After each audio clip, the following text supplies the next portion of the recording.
What happened to our super intelligence?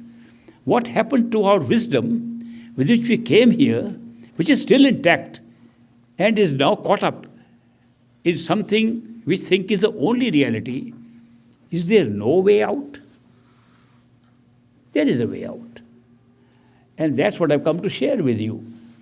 That when we are in the holiday and we forget it was a holiday, we make it a place of real life of pain and misery.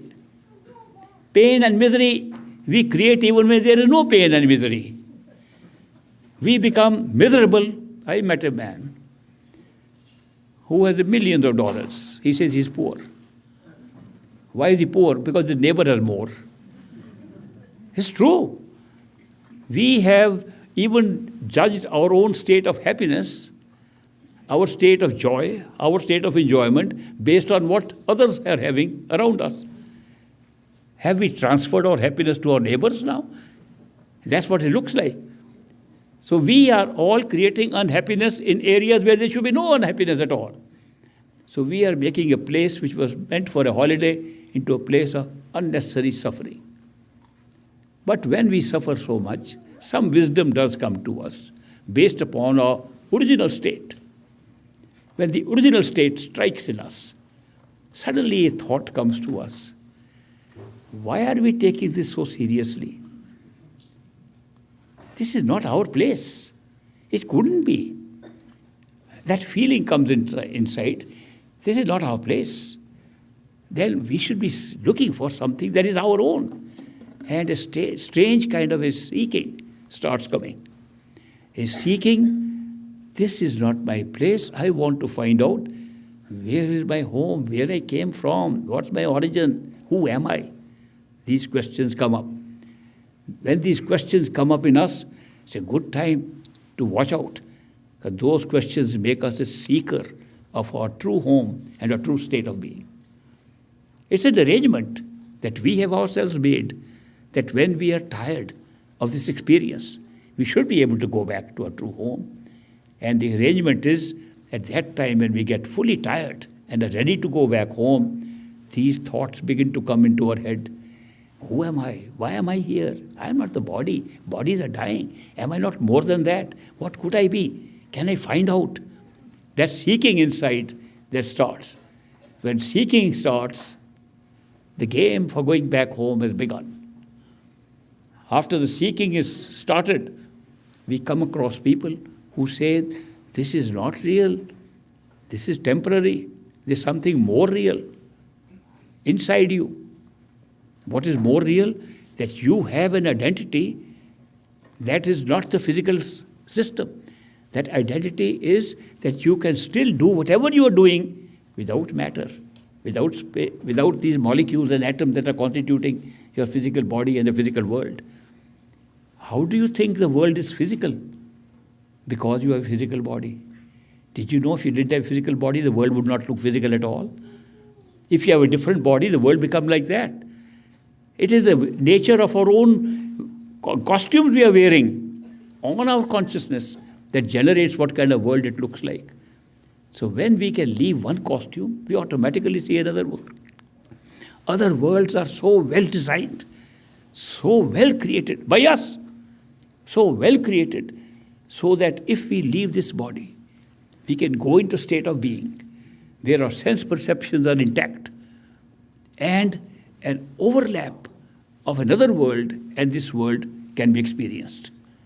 We can see this world and see the other world, bigger than this, both at the same time. If we want to leave that state and go into the other world, we can drop the overlap and go into that other world where it's completely different laws operating and much better than the one we are experiencing here. Karma is still there. Cause and effect is still there. Space and time is still there.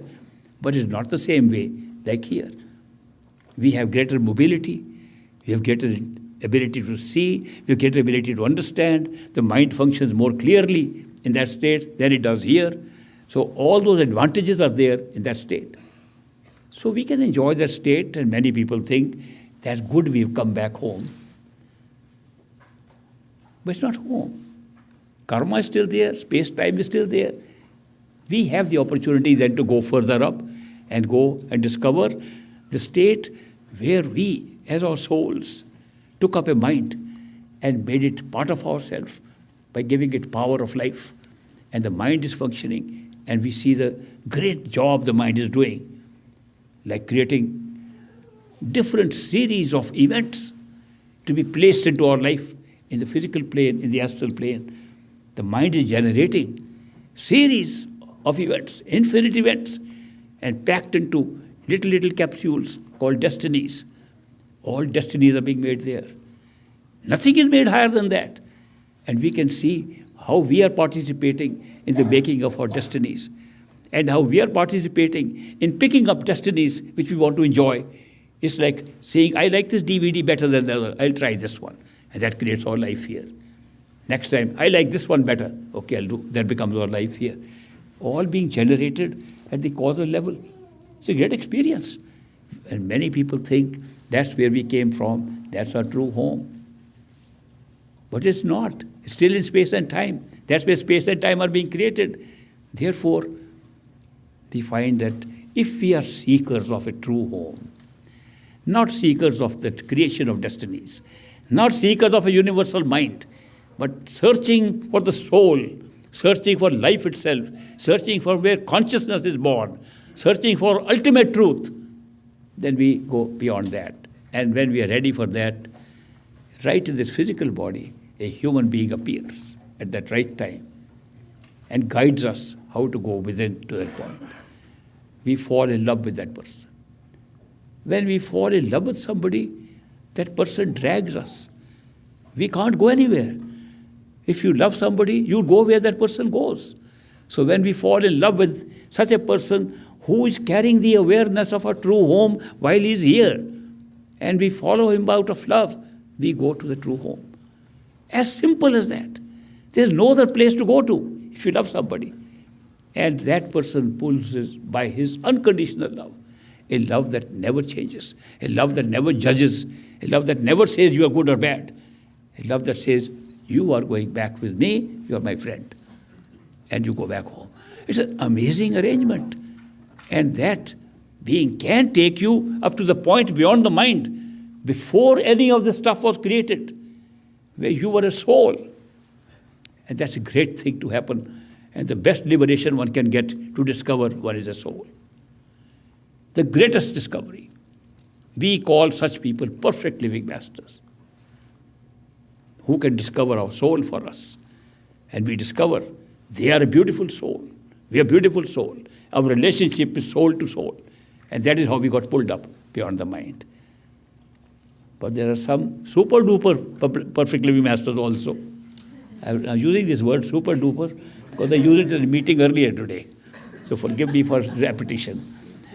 There are perfect living masters who take us even beyond. But those are masters who come not for taking us to our true reality. We discover we are a soul. But for those, they come for those who want to discover the ultimate truth, not the ultimate reality. Ultimate reality is we are souls, immortal, forever, one in the many, one in the totality. But there are many souls. Those perfect living masters who come to us when we are searching for the ultimate truth, not the ultimate reality. The ultimate truth is there is only one. They take us even beyond the level of the soul. They take us where souls are born, where primordial souls come, where the original things happen. And these words I'm using just because we can't understand that the word original does not fit in there, because there's no time there, no space there. But I have to use these words. There's no other way to make even sense of it. But the truth is that they take us back to where the origin of the whole show took place. Imagine we come on a holiday celebration here, and we think we come just for a little holiday, singing, music, dance, enjoying, and yet we have an advantage at this time to make a true holiday by enjoying and going back to our true home. And it's possible right here. It's possible. Only thing required, seek inside yourself. Seek inside that human being who is going to be a projection of your own self. The seeker is being projected outside as a human being will appear in your life. Automatically. No search is needed. Search cannot make you find that such person. You can search as much as you like. You can never find a perfect living master. Because perfect living masters do not display any sign that they are perfect living masters. They don't wear any special costume. They don't wear any orange-colored or saffron-colored or white-colored or black-colored or any kind of colored dress to show we are different from others. They are not different from us. They are totally like us. They are more like us than we are ourselves like us. They are more ordinary human beings than we are ordinary human beings. So how can we ever find them? There's no way we can find them. Those who are perfect living masters of the highest order, to the ultimate truth, they come exactly like we are. There is no need for them to tell us who they are. We discover from inside our own self. We don't have to discover from outside. Their relationship is with inside us. They are inside us and outside.